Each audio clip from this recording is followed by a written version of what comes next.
Ano tayo mag tikit ng brake shoe improvise dito sa ating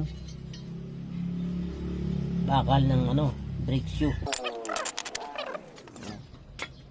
Hintayin na lang yung saglit ito, maghahalo ng ito po ay isang hardener,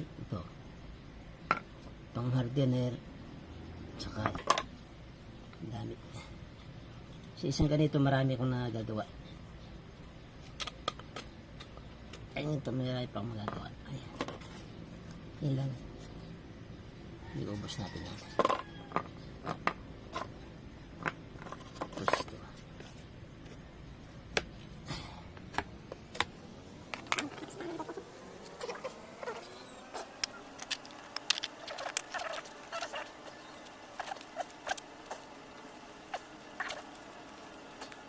Ubos natin dito.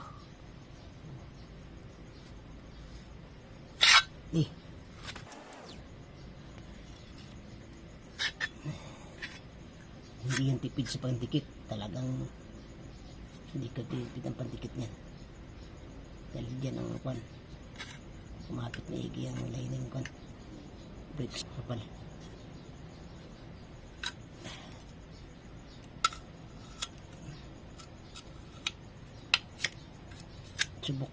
Subok ko na ito lagi kong ginagawa, improvise na pandikit na ating kwan special. Ayan. Matagal naman matuyo ito, kailangan kahit mo siya imasili mo ng maayos ito diyan. Ang kapal niya. Daig pa niya naka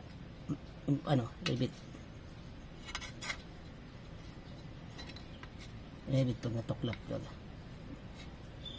nabasag na ito. Pag kami nabasag dito may nitira.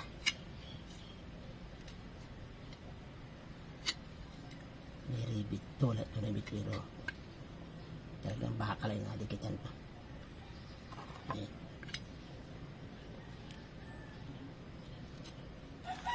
Mamasilin natin yung ganyan.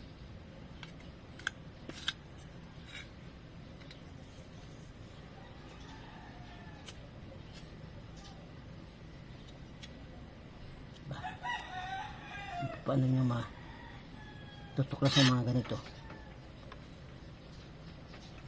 Yung kanilang luto manipis ang kanilang pandikit, ito makapal kasi ito lang